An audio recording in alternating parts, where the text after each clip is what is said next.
Ben Shapiro fires shots across Tucker Carlson's bow. I'm Rob on the right. Let's go take a look. There is a theory that has now arisen on the right that there is something deeply malign about the United States, something deeply wrong with the United States. This was made apparent over the weekend. Tucker Carlson was on Joe Rogan's show, and there was a clip from this interview that went particularly viral. I love, by the way, that people on my side, I'll just admit it, on the right, have spent the last 80 years defending dropping nuclear weapons on civilians. That's just like prima facie evil. Yeah. If you can't, if we hadn't done that, then this, that, the other thing, that was actually a great savings. Like, no, it's wrong to drop nuclear weapons on people. And if you find yourself arguing that it's a good thing to drop nuclear weapons on people, then you are evil. That's an interesting point of view. To be fair, this is actually taken out of context. Tucker and Joe were talking about AI and how it's similar to the atomic bomb. I think the conversation went in a direction that they didn't intend it to go. Regardless, it got Ben's attention.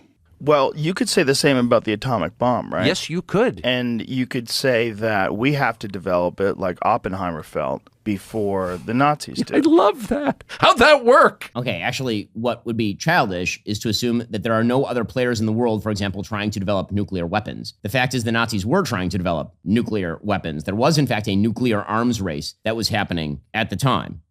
Now, hold on. I realize there was a war going on at that time. I mean, people were scared. So you're going to expect the worst. This is a highly debated topic. I mean, there are people on both sides of this issue.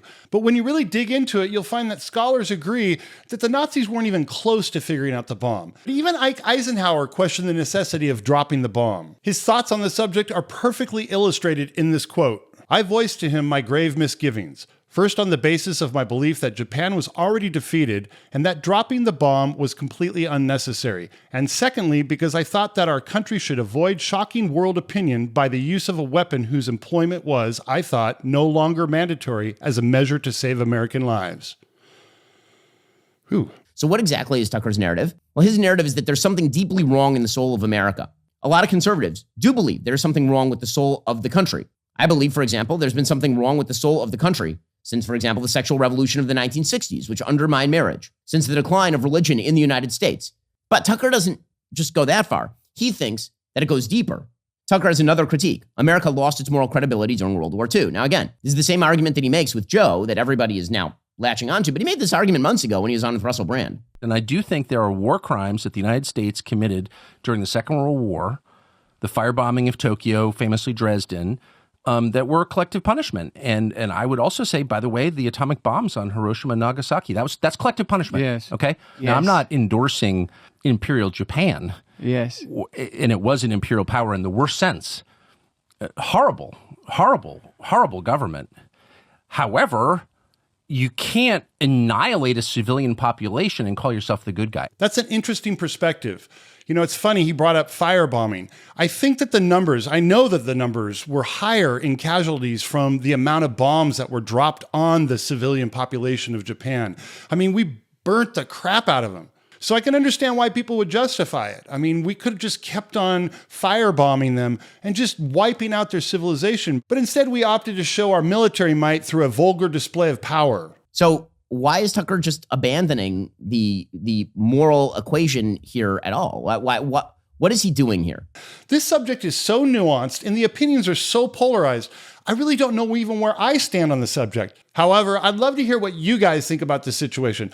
Please leave some comments down below. I love it when you do, and I promise I'll respond. Well, eventually Ben finishes his rant by pulling out a juicy bit from the Tucker archives. In this ancient clip, Tucker is critical of Pat Buchanan, striking a very similar position to the one that Tucker has been taking. Unfortunately, Pat Buchanan raises them in a way that I think is discredited, and when it's hacked, he can always fall back on the line, well, the tiny cabal that controls American politics doesn't like me because I speak truth to power. And in every sense, cast himself as someone who's so truthful that he's being hunted down by the conspiracy that runs Washington. I mean, it's all a bit much. Maybe Pat Buchanan just says things that are kind of kooky, and that's why he's being criticized.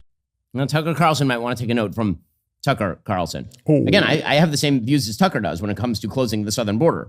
I have many of the same views that Tucker does about the decreasing religiosity of the West. In fact, I think I've been saying it longer than Tucker has probably.